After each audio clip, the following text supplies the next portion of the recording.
میں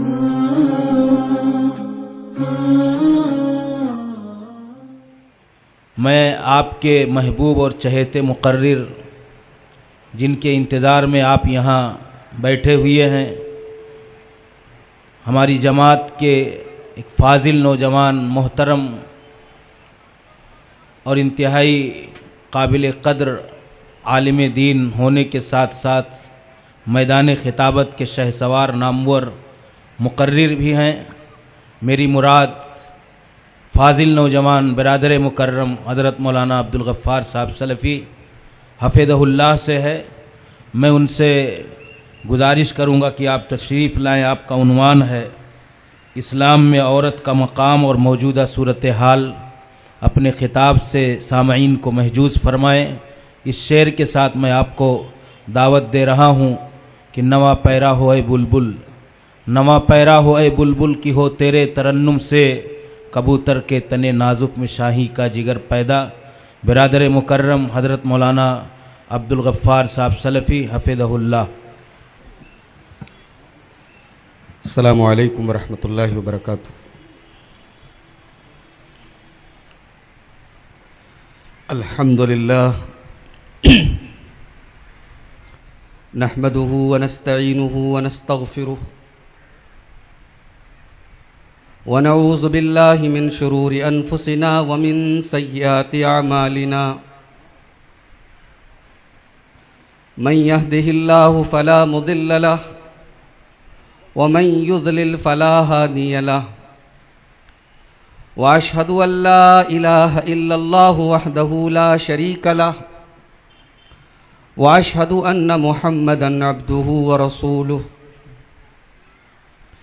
يا ايها الذين آمنوا اتقوا الله حق تقاته ولا تموتن الا وانتم مسلمون۔ يا ايها الناس اتقوا ربكم الذي خلقكم من نفس واحدة وخلق منها زوجها وبث منهما رجالا كثيرا ونساء، واتقوا الله الذي تساءلون به والأرحام إن الله كان عليكم رقيبا۔ يا أيها الذين آمنوا اتقوا الله وقولوا قولا سديدا يصلح لكم أعمالكم ويغفر لكم ذنوبكم، ومن يطع الله ورسوله فقد فاز فوزا عظيما۔ أما بعد فإن خير الحديث كتاب الله، وخير الهدي هدي محمد صلى الله عليه وسلم، وشر الأمور محدثاتها وكل محدثة بدعة وكل بدعة ضلالة وكل ضلالة في النار۔ أعوذ بالله من الشيطان الرجيم، بسم الله الرحمن الرحيم۔ وَلَهُنَّ مِثْلُ الَّذِي عَلَيْهِنَّ بِالْمَعْرُوفِ وَلِلرِّجَالِ عَلَيْهِنَّ دَرَجَةٌ۔ وقال النبي صلى الله عليه وسلم إنما النساء شقائق الرجال۔ اسٹیج کے اوپر موجود معزز علماء کرام، محترم بزرگوں، نوجوان ساتھیوں، پردہ نشین ماں اور بہنوں، پیارے بچوں، عنوان ہے اسلام میں عورت کا مقام اور موجودہ صورتحال۔ میرے بھائیوں، پروپیگنڈا کے اندر بڑی طاقت ہوتی ہے۔ اکثر ایسا ہوتا ہے کہ پروپیگنڈا کی طاقت کے بل پر ایک سچ کو جھوٹ بنا دیا جاتا ہے یا جھوٹ کو سچ بنا دیا جاتا ہے، اور موجودہ وقت میں جب ہمارے پاس کمیونیکیشن کے ذرائع بہت زیادہ ہو گئے، social media, internet, T V, اخبارات، ان تمام چیزوں نے مل کر پروپیگنڈا کی طاقت کو اور بڑھا دیا ہے. آج کے اس دور میں کئی بار ایسا ہوتا ہے کہ ایک غلط بات کو اتنا زیادہ پھیلایا جاتا ہے کہ اچھے خاصے سمجھدار لوگوں کو بھی لگتا ہے کہ یہ بات صحیح ہے. آج ہماری گفتگو کا جو عنوان ہے اسلام میں عورت کا مقام،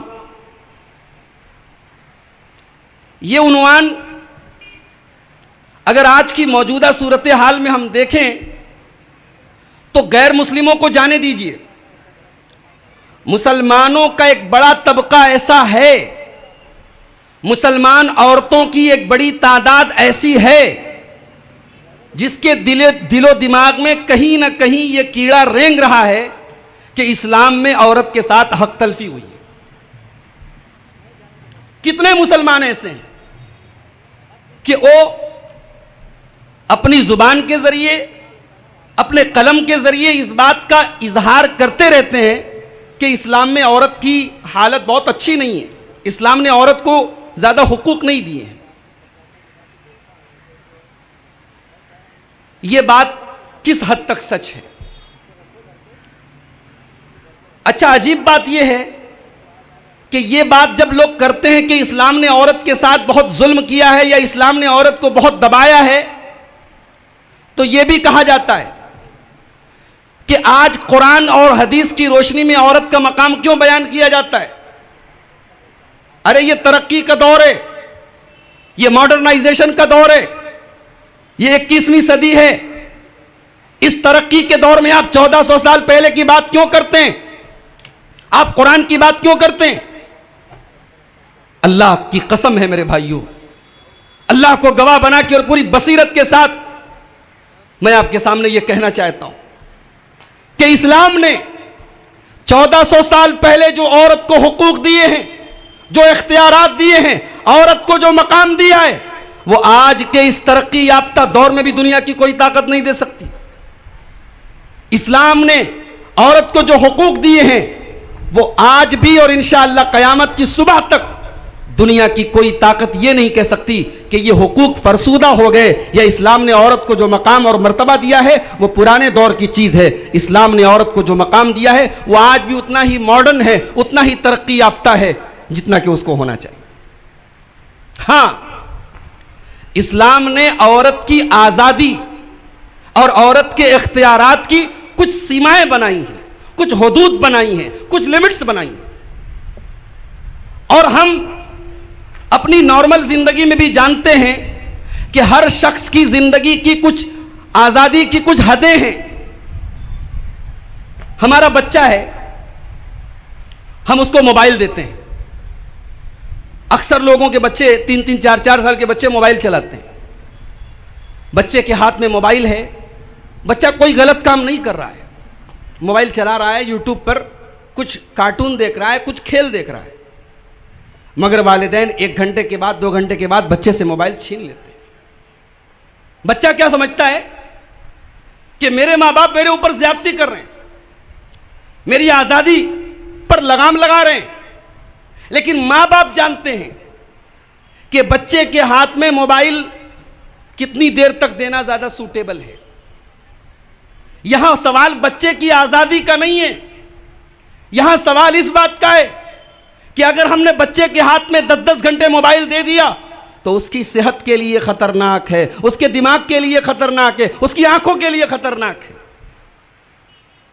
اسلامی اصول، اسلامی شریعت، اسلام اللہ رب العالمین کا نازل کردہ دین ہے. اسلام نے جو اصول بتائے ہیں، چاہے وہ مردوں کے لیے ہوں چاہے وہ عورتوں کے لیے ہوں، یہ اصول خالق کائنات نے بنائے ہیں، یہ ہمارے مالک نے بنائے ہیں، یہ ہمارے مولا نے بنائے ہیں. اور ہمارے مولا کو پتا ہے، ہمارے رب کو پتا ہے کہ عورت کے لیے کیا چیز مناسب ہے، مرد کے لیے کیا چیز مناسب ہے. ہمارے رب نے عورت کو اس کا پورا مقام دیا ہے. میں نے خطبہ مسنونہ کے بعد قرآن کریم کی جو آیت کریمہ آپ کے سامنے پڑھی ہے، اس آیت کریمہ کو اگر سامنے رکھیں، اسلام میں عورت کا مقام بالکل واضح ہو جاتا ہے. اللہ فرماتا ہے وَلَهُنَّ مِثْلُ الَّذِي عَلَيْهِنَّ بِالْمَعْرُوفِ. عورت کو وہ تمام اختیارات حاصل ہیں جو مرد کو حاصل ہیں، عورت کو وہ تمام حقوق حاصل ہیں جو مرد کو حاصل ہیں. وَلِلرِّجَالِ عَلَيْهِنَّ دَرَجَةٌ، لیکن مردوں کو عورتوں پر ایک فضیلت اور درجہ حاصل ہے. اس آیت کریمہ پر بھی رکے رہیے. اللہ تبارک و تعالیٰ سورہ نساء کے اندر ایک دوسرے مقام پر فرماتا ہے الرجال قوامون علی النساء، مرد عورتوں پر قوام ہیں. یہ قوام کیا ہوتا ہے؟ عام طور سے ہم ترجمہ کرتے ہیں مرد عورت پر حاکم ہے.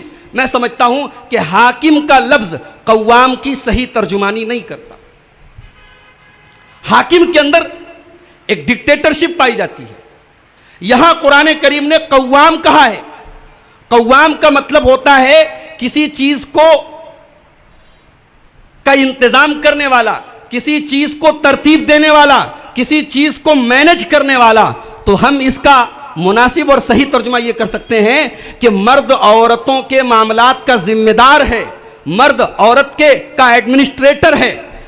میاں بیوی کی جو گھر کی یونٹ ہے، گھر کا جو ادارہ ہے، اس ادارے کا اور اس یونٹ کا سربراہ اسلام نے مرد کو قرار دیا. ظاہر سی بات ہے دنیا کے ہر اسکول میں سارے لوگ ٹیچر ہوتے ہیں لیکن ایک پرنسپل ہوتا ہے.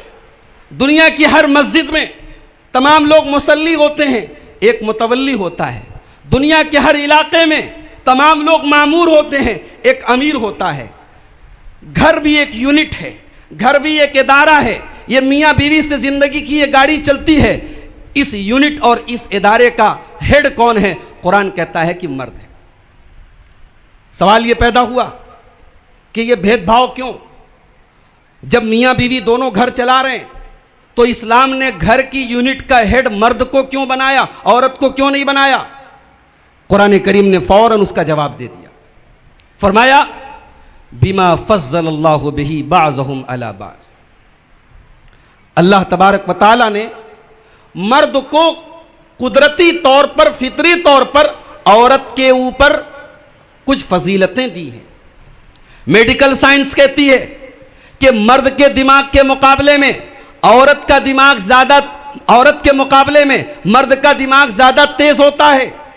اور یہ بالکل فیکٹ اور حقیقت ہے کہ جسمانی اعتبار سے اور طاقت کے اعتبار سے مرد عورت سے آگے ہوتا ہے. ہر چیز میں ایکسیپشن ہے. عورتیں بہت ساری ایسی بھی ہوتی ہیں جو بہت طاقتور ہوتی ہیں، مگر ایک جنرل اصول اگر ہم بنائیں اور ایک عام پس منظر میں اگر بات کریں تو عورت جو ہے وہ نازک ہوتی ہے. مرد کے مقابلے میں عورت کمزور ہوتی ہے، اور جسم کے اعتبار سے ہی نہیں، دل اور دماغ کے اعتبار سے بھی کمزور ہوتی ہے. عورت جذباتی ہوتی ہے. آپ دیکھیں باپ کا انتقال ہوتا ہے، صدمہ بیٹے کو بھی ہے، صدمہ بیٹی کو بھی ہے.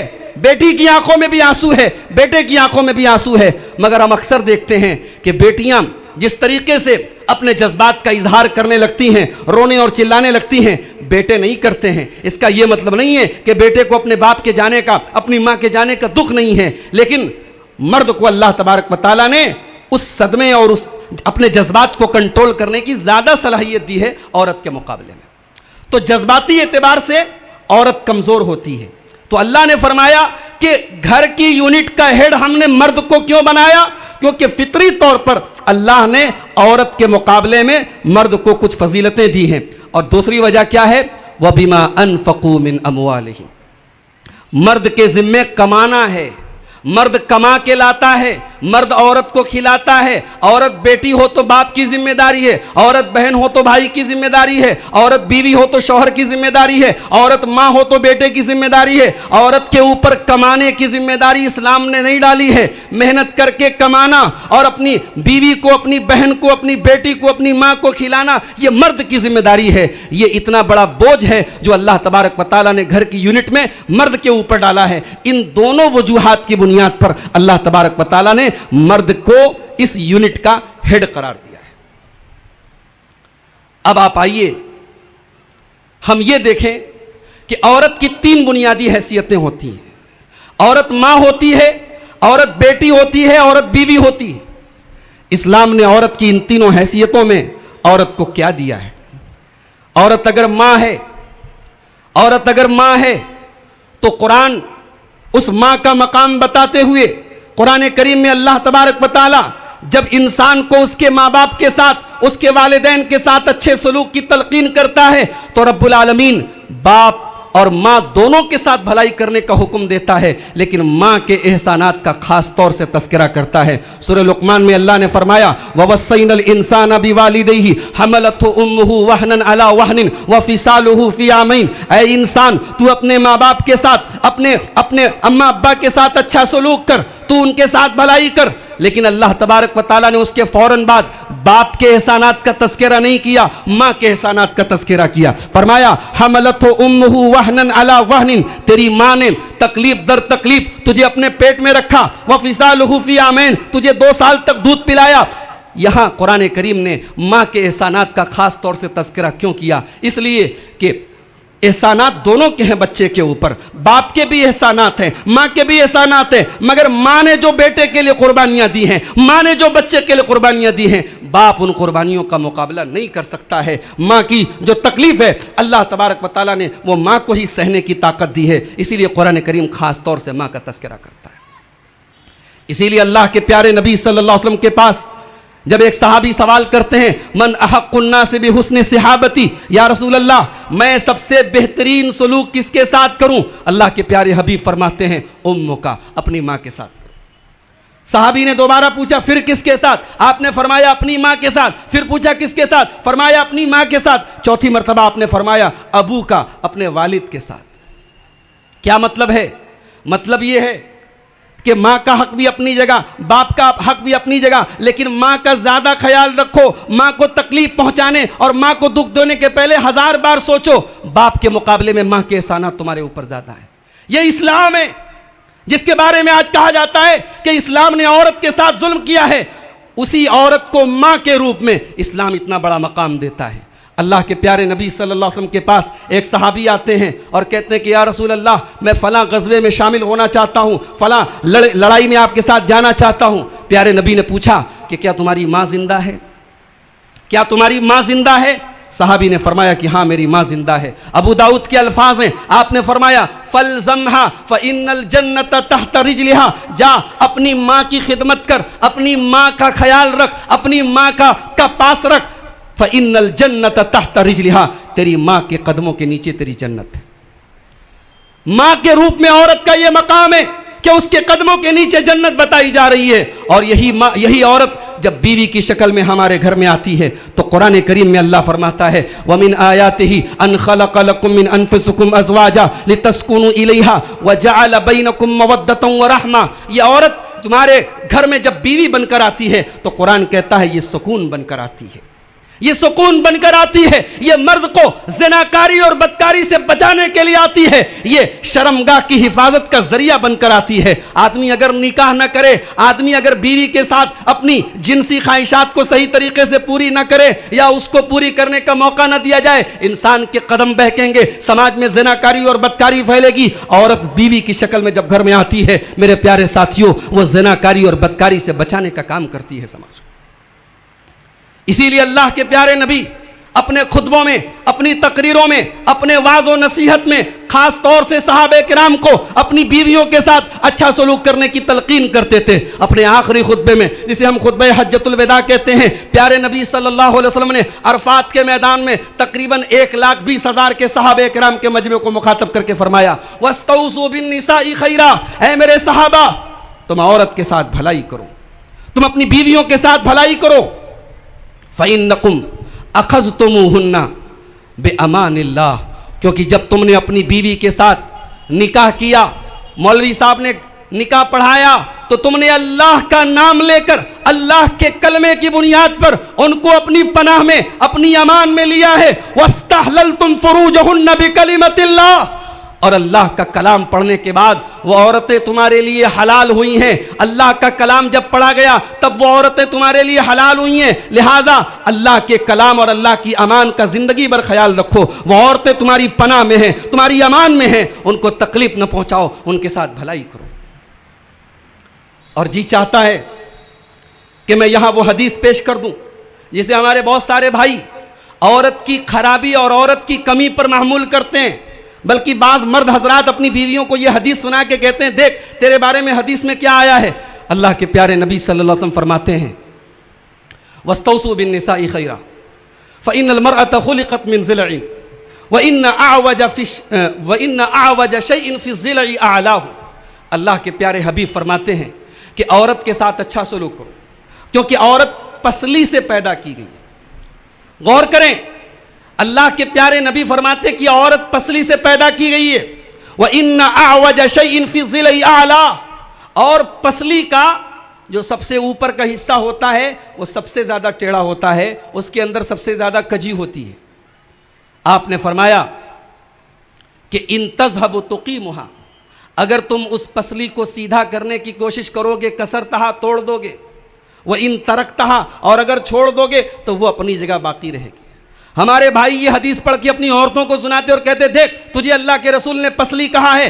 میرے بھائیوں, اس حدیث میں عورت کی خرابی نہیں بتائی گئی ہے, اس عورت میں عورت کی کمی نہیں بتائی گئی ہے. یہ حدیث بتا رہی ہے کہ اے مردو تم اپنی عورتوں کو اگر یہ چاہو کہ 100% تمہاری مرضی کے مطابق ہو جائیں, ممکن نہیں ہے, پاسبل نہیں ہے. کیوں؟ ان کا مزاج الگ ہے, ان کی پسند الگ ہے, ان کی طبیعت الگ ہے, تمہاری طبیعت الگ ہے. وہ پسلی سے پیدا کی گئی ہیں, رب العالمین نے انہیں پسلی کی طرح نازک بنایا ہے. ان کے مزاج میں نزاکت ہے اور نازک چیزیں بڑی سنبھال کے رکھی جاتی ہیں. آپ نے دیکھا ہوگا جب پارسل آتے ہیں, جب کوریئر والے کوئی سامان لاتے ہیں, اگر اندر کوئی قیمتی سامان ہو, کوئی شیشے کا سامان ہو, تو پارسل کے اوپر لکھا رہتا ہے handle with care, handle with care, سنبھال کر اٹھاؤ, کیونکہ اس پیکٹ کے اندر نازک چیزیں ہیں. پیارے نبی صلی اللہ علیہ وسلم نے عورت کو عورت کی نزاکت بتاتے ہوئے فرمایا ہے کہ وہ پسلی سے پیدا کی گئی ہے. اور اسی لیے اللہ کے پیارے حبیب صلی اللہ علیہ وسلم ایک دوسری حدیث میں فرماتے ہیں کہ اگر مرد کو عورت کی کوئی بات بری لگے, اگر شوہر کو اپنی بیوی کی کوئی بات بری لگے, زندگی ہے, اونچ نیچ ہو سکتی ہے, عورت کا کوئی کام, عورت کی کوئی بات آپ کو ناپسند آ سکتی ہے. پیارے نبی فرماتے ہیں لا یفرق مؤمن مؤمنۃ, خبردار کسی چھوٹی سی بات کو لے کر کے شوہر اپنی بیوی سے الگ نہ ہو جائے, شوہر اپنی بیوی سے جدا نہ ہو جائے. ان کرہ منہا خلقا رضی منہا آخر. اللہ کے پیارے نبی فرماتے ہیں اگر عورت کی کوئی چیز تمہیں بری لگتی تو ذرا غور کرو, ذرا عورت کا جائزہ لو, دوسری ضرور کوئی چیز اچھی لگتی ہوگی. اگر اس نے کپڑے اچھی طریقے سے نہیں دھوئے, واشنگ مشین میں کپڑا ڈالا, رنگین کپڑے کے ساتھ آپ کا وائٹ کپڑا ملا دیا, آپ کا وائٹ کرتا خراب ہو گیا, آپ برسنے لگے, آپ گرجنے لگے, آپ گالیاں دینے لگے, آپ یہ بھول گئے یہی عورت ہے جو میرا بڑا بہترین کھانا بناتی ہے, اور میرے دوست حضرات جب دعوت پہ آتے ہیں تو کھانے کی تعریف کر کے جاتے ہیں. وہ عورت, اللہ کے پیارے نبی ایک طریقہ بتا رہے ہیں اپنی میریٹل لائف کو, اپنی شادی شدہ زندگی کو خوشگوار بنانے کا ایک بڑا نسخہ بتا رہے ہیں, بڑا پیارا نسخہ بتا رہے ہیں پیارے نبی صلی اللہ علیہ وسلم کہ عورت کی اگر کوئی خرابی دیکھو تو نظر انداز کر دو, اس کی دوسری خوبی کو اپنے سامنے رکھو. عورت اگر بیوی ہے تو یہ عورت کا مقام ہے. عورت اگر بیٹی ہے, 1400 سال پہلے عرب کے اندر بعض قبائل ایسے بھی تھے جب ان کے گھروں میں لڑکیاں پیدا ہوتی تھیں تو وہ اپنے لیے اس لڑکی کو منحوس سمجھتے تھے, ان بیٹیوں کو بوجھ سمجھتے تھے. اور قرآن کریم نے نقشہ کھینچا ہے ان کی جہالت کا, ان کی بے مروتی کا, کہ وہ کتنے بے مروت لوگ تھے. قرآن کہتا ہے وَإِذَا بُشِّرَ أَحَدُهُمْ بِالْأُنثَىٰ ظَلَّ وَجْهُهُ مُسْوَدًّا وَهُوَ كَظِيمٌ. ان کے گھر میں جب لڑکی پیدا ہوتی تھی تو باپ کا چہرہ کالا پڑ جاتا تھا, باپ کے چہرے پر سیاہی پھیل جاتی تھی, باپ گھٹ گھٹ کے مرنے لگتا تھا اور سوچنے لگتا تھا یتوارا من القوم, اپنی قوم سے اپنا چہرہ چھپاتا تھا. من سوء ما بشر بہ, اسے ڈر لگتا تھا کہ اپنے قوم کو, اپنے سماج کو کیا جواب دوں گا. ایمسکہ علی ہون ام یدسہ فی التراب. قرآن کہتا ہے آدمی کے سامنے دو راستے ہوتے تھے. بیٹی کی پرورش کرتا ہے تو سماج لان تان کرے گا, سماج گالی دے گا, گاؤں والے گالی دیں گے, اور دوسرا طریقہ ہے کہ اپنے ہاتھوں سے اپنی بیٹی کو زندہ زمین میں دفن کر دیا جائے.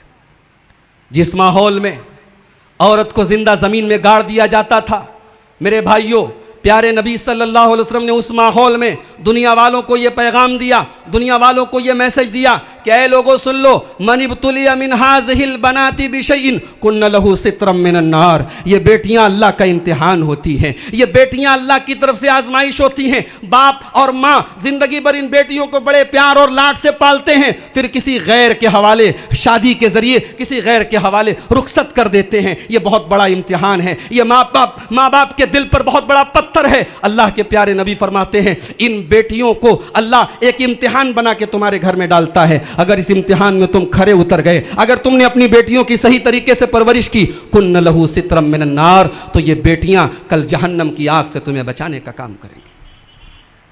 بیٹی جہنم سے بچانے کی خوشخبری لے کر آتی ہے۔ آج حالات یہ ہیں، آج ہمارے ملک کے حالات یہ ہیں کہ بیٹیاں ماں کے پیٹ میں مار ڈالی جاتی ہیں۔ کروڑوں بیٹیاں ہر سال پوری دنیا میں ماں کے پیٹ میں ایبارشن کے ذریعے مار دی جاتی ہیں۔ یہ ترقی یافتہ دور، یہ 21ویں صدی کا دور، جس دور میں لوگ اسلام کو برا بھلا کہتے ہیں کہ اسلام نے عورت کے ساتھ زیادتی کی ہے، اس دور میں آج کوڑے کے ڈھیر میں معصوم بچیاں ماں کے پیٹ سے نکال کے پھینک دی جاتی ہیں۔ آج کے اس ترقی یافتہ دور میں اس عورت کو جہیز کے نام پہ زندہ جلا دیا جاتا ہے، اور آج کے اس ترقی یافتہ دور میں عورت کے ساتھ ظلم و تعدی کی کون سی صورت ہے میرے بھائیوں جو نہیں برتی جاتی ہے؟ اسلام نے عورت کو اونچا مقام دیا ہے، ماں کی حیثیت سے اس کی قدموں کے نیچے جنت بتائی، بیوی کی حیثیت سے سکون کا ذریعہ بتایا، بیٹی کی حیثیت سے رحمت کا ذریعہ بتایا۔ اور ہمارے پیارے نبی صلی اللہ علیہ وسلم، اللہ نے آپ کو 4 بیٹیاں دی۔ ارے بیٹی کی پرورش کرنا اگر سیکھنا ہو تو پیارے نبی سے سیکھو۔ پیارے نبی اپنی بیٹیوں سے کیسا پیار کرتے تھے۔ آپ کی بیٹی، سب سے چھوٹی بیٹی سیدہ فاطمہ الزہرا رضی اللہ تعالیٰ عنہ نبی کے کلیجے کا ٹکڑا ہے، نبی کی لخت جگر ہیں۔ جب یہ نبی کے گھر میں آتی ہیں، حدیث کی کتابیں ہمیں بتاتی ہیں کہ اللہ کے پیارے نبی اپنی بیٹی کے استقبال میں کھڑے ہو جاتے تھے، اپنی بیٹی کا ویلکم، اپنی بیٹی کا سواگت کرنے کے لیے کھڑے ہو جاتے تھے، اور اپنی بیٹی کا ہاتھ پکڑ کے اس کی پیشانی کو چومتے تھے اور کہتے تھے مرحبا بابنتی، مبارک ہو کہ میری بیٹی میرے گھر میں آئی ہے۔ او بیٹی والو، تم خوش نصیب ہو کہ تمہیں رب نے وہ دیا ہے جو اللہ نے اپنے نبی کو 4 نعمت کے طور پر اور 4 رحمت کے طور پر دیا تھا۔ لیکن آج بڑے افسوس کے ساتھ یہ کہنا پڑتا ہے کہ پروپیگنڈا کے ذریعے اس بات کو اتنا بڑھایا گیا اور پھیلایا گیا کہ مسلمانوں کے دماغ میں بھی یہ بات پیدا ہو گئی کہ یار عورت کی حیثیت اسلام میں بڑی خراب ہے۔ اسلام میں نہیں خراب ہے، ہاں ہمارے مسلم سماج میں کہیں کہیں عورت کے ساتھ ظلم ہو رہا ہے۔ آپ دیکھیں طلاق کا مسئلہ آج ہمارے گھروں سے نکل کر کے پارلیمنٹ تک چلا گیا ہے۔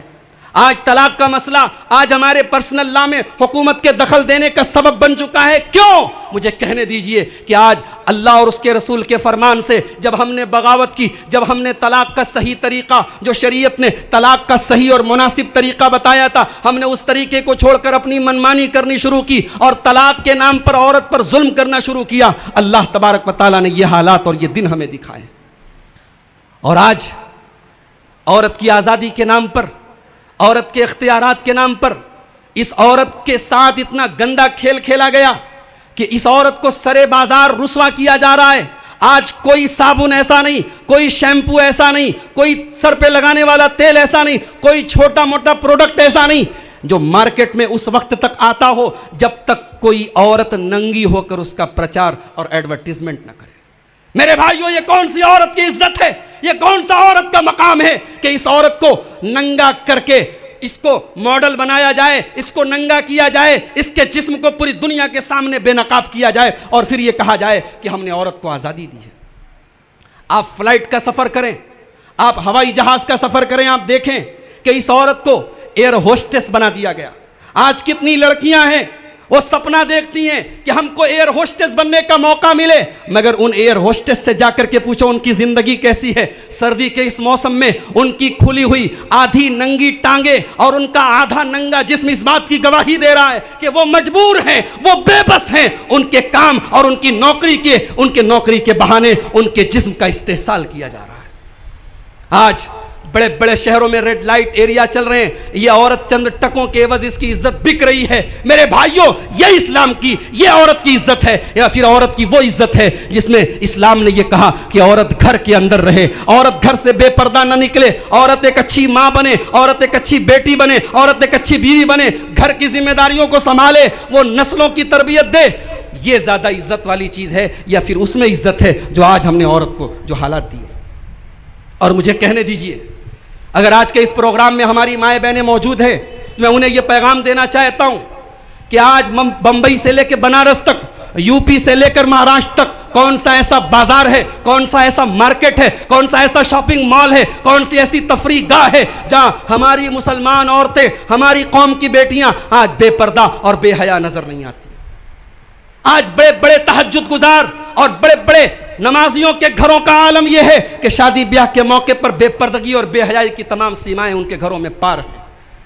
میری پیاری ماؤں بہنوں, اللہ کی قسم, آج آپ کو فیشن کے نام پر ورغلایا جا رہا ہے, آج آپ کو بے پردگی اور بے حیائی کے ذریعے آپ کے دین سے, آپ کے رب سے دور کیا جا رہا ہے. میں آج جب ان حالات کو دیکھتا ہوں اور پیارے نبی صلی اللہ علیہ وسلم کی صحابیات کا جب دور حدیث کی کتابوں میں ہمارے سامنے آتا ہے تو دل خون کے آنسو ہوتا ہے کہ وہ کیسی عورتیں تھیں.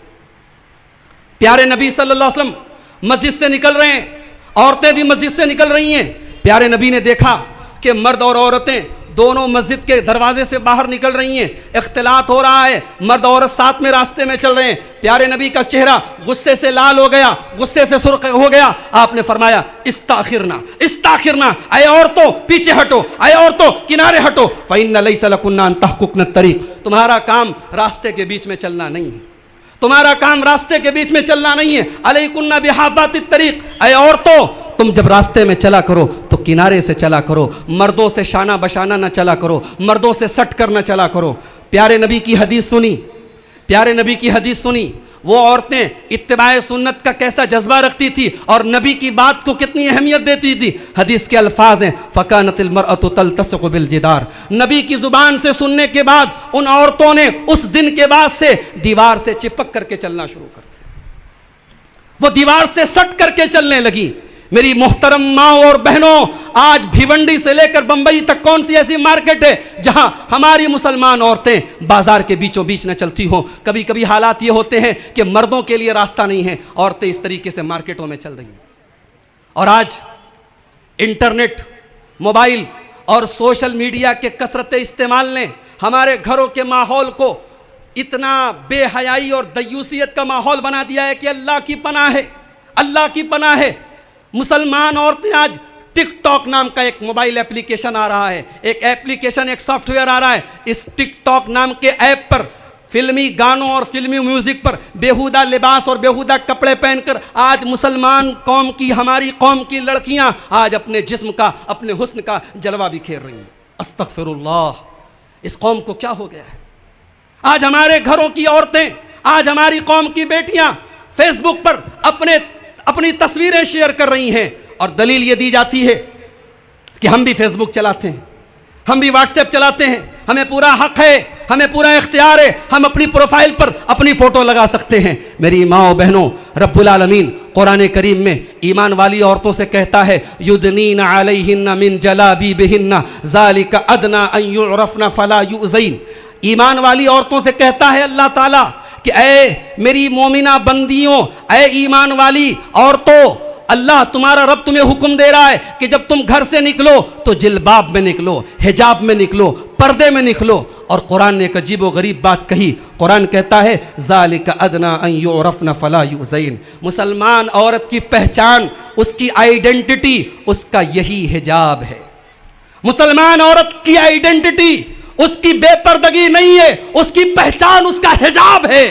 اور اللہ کی قسم آج کے اس بےہودہ اور بے حیائی کے اس دور میں بھی آج ہماری بہت ساری مسلمان خواتین ہیں جو سماج کے تقاضوں کے باوجود اور بے حیائی کے ماحول میں رہنے کے باوجود اپنے پردے کی اور اپنی شرم و حیا کی حفاظت کرتی ہیں.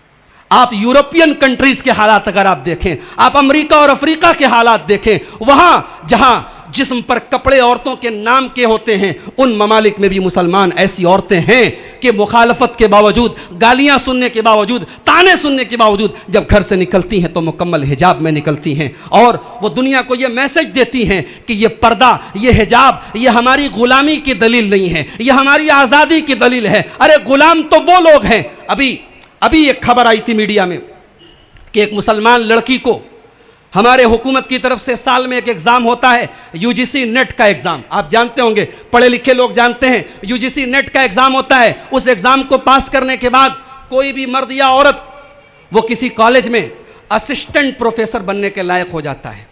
وہ اردو میں بھی وہ ایگزام ہوتا ہے، عربی میں بھی ہوتا ہے۔